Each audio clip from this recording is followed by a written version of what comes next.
na tinatawag na cannabinoid ay meron pong kakayahan na magpagaling ng epilepsy, and seizure, autism, brain tumor, name it. Kahit ano pong sakit kaya niya po. Kaya niyang pagalingin, hindi lang nare-reliebo yung mga sintomas. Exactly. Kaya niya po. Yung marijuana is a plant. That's why, sa una pa lang po, hindi po siya drug. Because when you say drug, it is something manipulated by men. Yes. Hinalo po siya, it's pure synthetic. So, sa una pa lang, it's a God-given, miracle plant for us. Ano tong sinasabi ni Dr. Eric Tando mula sa DOH na pwede naman daw ma-avail yung legal medical marijuana? Can you clarify that? I'm sure na-explore nyo na yung possibility na yun. Kasi po sa ating pong batas, in our country, illegal po talaga ang marijuana. But then again, sa batas po may nakalagay in Section 22 na kung ito po ay mapapatunayan na gagamitin sa severely ill patients, we can actually get access in a yellow form. Pero sino nga ang hinihingan nyo ng yellow form? Yung ano po, yung DOH? yung first step po namin was nung last Monday, we actually had a forum with PME. So nagkaroon po kami ng forum doon with Undersecretary Tayag. And sinabi niya daw po na hindi daw po sila ang magdedesisyon noon kung hindi daw po yung DDB. Dangerous drugs. Yes. So magagaling sa Dangerous Drugs Board yung yellow form. Yung Nag-expense na talaga sila ng yellow form para sa mga wala pa po special kaming alam cases. na may May na-discuss binigyan. ganyan. Pero nasa provision ng batas natin na Exactly. pwedeng gawin yun. Pwede, pero dahil it's illegal, yung hinihiling daw po namin is under the category na illegal. Dahil po it's marijuana. So isang bagay daw po ito na ilalaban po muna namin. And you have to, I guess, sa Kongreso ba ang unang laban dyan? Well, right now po yung aming director ng Philippine Cannabis Compassionate Society, ito po yung support group ng Philippine Moms for Marijuana. We actually have a proposal to Senator Grace po. Nandun na po sa sala ni Senator po na para po pag-aralan. So, nasa ang estado na nga yung panukala niya o yung yung parang petition ninyo. So, you mentioned na kay Senator Grace po.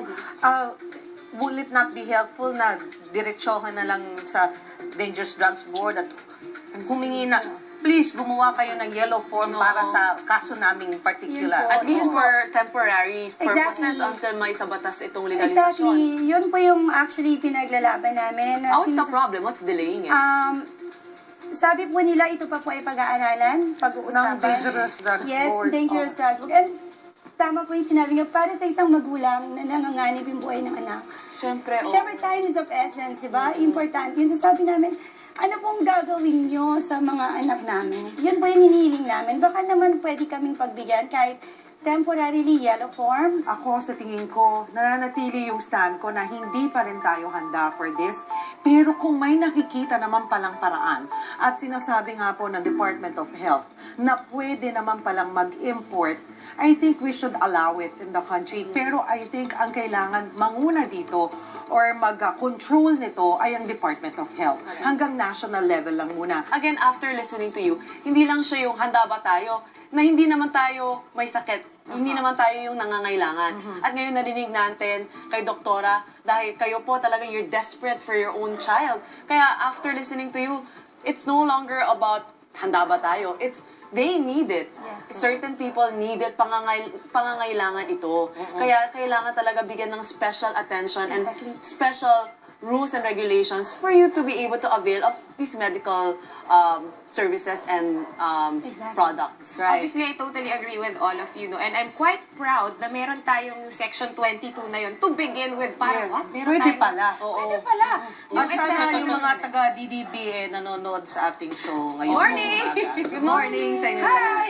Thank you again, Doktora. Maraming pong salamat sa inyong oras. Isang matalinong umaga na naman po ang sumainyo, mga kaklub, dahil isang issue na naman ang ating nahimay at binigyan ng opinyon. At kung meron kayong gustong mapag-usapan dito sa Good Morning Girls, just post your topic suggestions sa ating Facebook page na Good Morning Club Official. Up next, tuloy-tuloy lang ang pagpapa-high sa pagpapa-sexy at pagpapaganda sa ating Zumba class kasama